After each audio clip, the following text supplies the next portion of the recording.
Many late nights have been spent around the warm glow of a cozy campfire, while residents of Poho County have gathered around and told ghost stories of the unthinkable. They would tell of a mysterious bat-like creature that roamed the skies above their towns and countrysides, and how they narrowly escaped tragedy amidst a sea of missing persons. I swear, each would say, in an attempt to make the unbelievable believable. But as they told their stories, were they safe? Is the creeper a random killer, once avoided, no longer interested? Or does it hunt down victims over more than one feeding cycle? Does it remember? Does it lie in wait for those it can't have yet?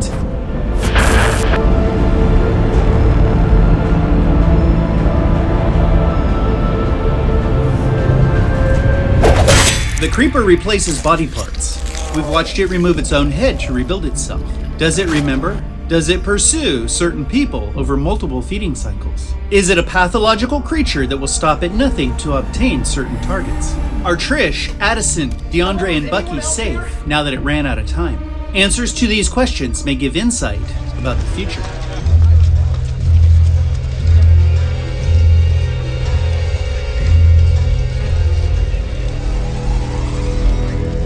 As an old stick was plunged in and out of red-hot coals, rearranging them to create a little more heat, one of the locals told a tale of something he had seen at the Poho County Sheriff's Station one night. He was there when it happened. Two kids, Trish and Derry, were in one of the most traumatizing standoffs in horror history. It was something so shocking, it would be unimaginable in the worst of nightmares. We were in the middle of a showdown with a supernatural killer. We'd never seen anything like it.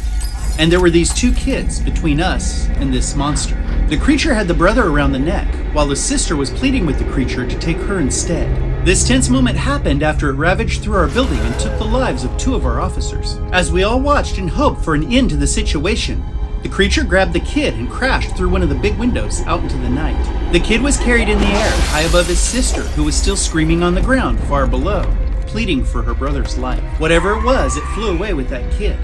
It was over for him, or it would be soon. That was one hell of a night, one I'll never forget. There's no question that was one hell of a night, and it was all over for Derry. But it might not be over for Trish. After all, the creeper deliberated over Jenner 1 and Jenner 2 for quite some time. There was something about Trish it liked, and there were still 4 days to go before it had to go back into the earth for 23 more years. We watched the rest of its feeding cycle unfold until it ran out of time. Trish survived. It was over. Finally. Or was it?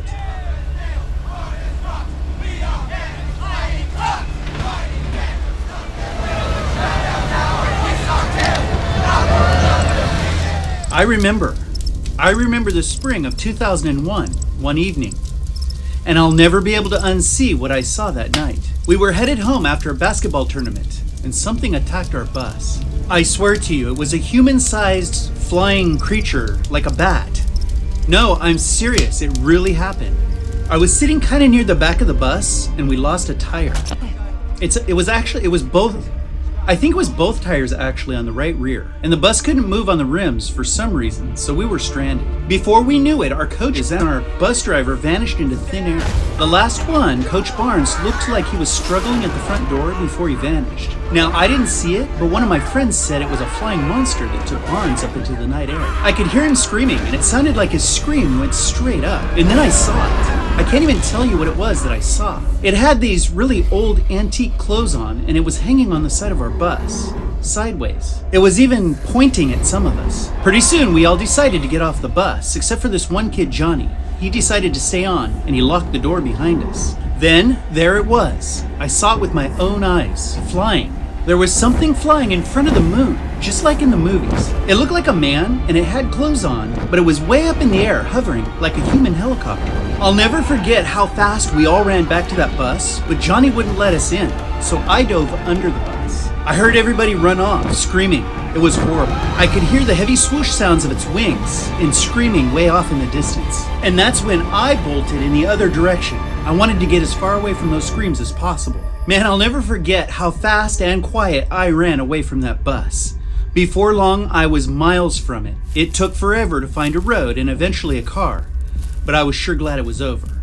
It was over, for now, for this Bannon High witness. But was it over forever?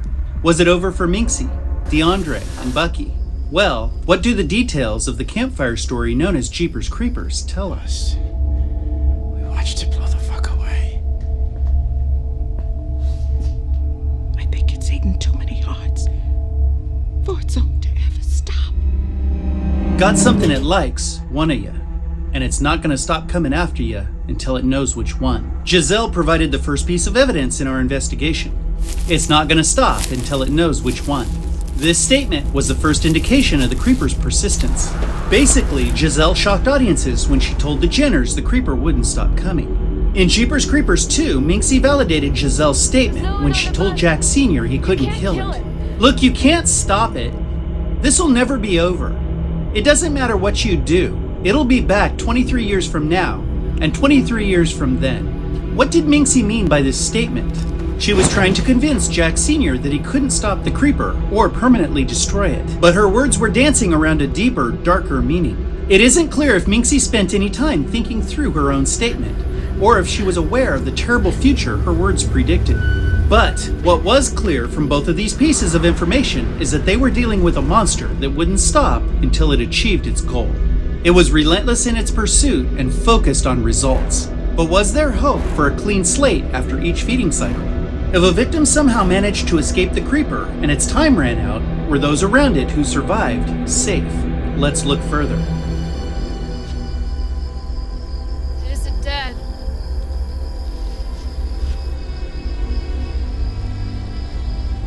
Its time ran out. Yeah, I saw it. I was at work at the time, helping Bernardi get his horses ready for a show. I was brushing down one of the stallions when the horses started going crazy. One of the colts broke the gate, and they all ended up in the yard. Then I saw something large come down out of the air and land right in front of the house. It looked like an old man in really worn out clothes, kind of like a hobo, but it could fly. I looked across the way, and Bernardi was hiding under his car. About that time, these two kids came driving up with a load of hay from hooks. They didn't know what was going on, but soon enough that monster was at their truck, whatever it was. It looked like it knew the girl in the passenger seat. It didn't waste any time. It jumped over their truck, flipped it on its side, ripped the door off, and flew away with the girl. I still can't believe what I saw that day. I mean, at least I think I saw it.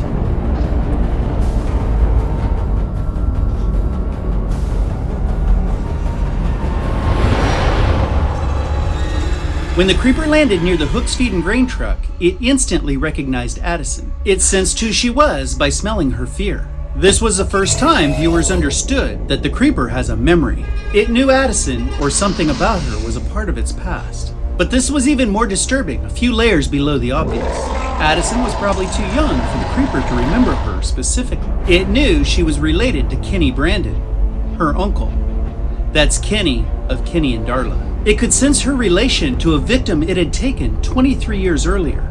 Based on its reaction to Addison Brandon, the creeper is definitely capable of remembering past encounters with victims. But does this mean that it hunts some victims for 23 years or more? Does it hunt down and find people from the past that it wanted when it ran out of time? Let's look at the creeper's relationship with the mighty Tashtagga. Oh my God. Tashtagga was a creeper hunter, and he led a team of farmers and shopkeepers that had a past with the creature. As they were sitting in the patrol SUV, Tashtagga described the creeper's process in tubs this way. Fear has a scent, and I've seen that thing inhale it, like it could sample fear right out of the air. That's how it picks what parts of us to eat, and it eats to rebuild itself. Davis, I've looked that ugly thing eye to eye 23 years ago. I know it, and it knows me. What does this add to what we already know? It remembers and knows Tashtagga from 23 years earlier. How do you know it's coming? I'm a part of it now. How many times do I have to tell you that? It knows what's buried here, and it will come and take it back. Oh, killing you wasn't enough? Why didn't it take it 23 years ago? It ran out of time. It didn't take long to validate Tashtagga's words. As the creeper advanced on Tubbs, Tashtagga called to the creature from the Be Killing You wreckage. The creeper immediately stopped. It had an unmistakable memory of Tashtagga, and judging by the creature's expression, it wasn't a favorable memory. What kind of conclusions can we draw from all of this information? The creeper does remember people from its past. It can remove its own head pieces at a time and still remember things that happened to it. But is this proof that it hunts over multiple feeding periods? Absolutely. Here's why. Addison and Tashtaggo are evidence and proof that the creeper remembers people from its past. There's no question that it remembered those two characters very well. It wanted Addison, but it didn't seem to have much interest in Tashtaggo. It's likely the creeper wanted them only because of past events, nostalgia, or maybe even as keepsakes. It remembered them and wanted them. How much more would it want to rekindle desire for someone like Double D? The creeper's reaction to D on the bus was euphoric. If the creeper remembers people from its past, certainly it will seek those out that it wanted very badly and couldn't have. It doesn't matter if we're hiding on this bus or hiding under our beds. It'll find us, the ones it picked out. Boy told me that it can smell in our fear who it wants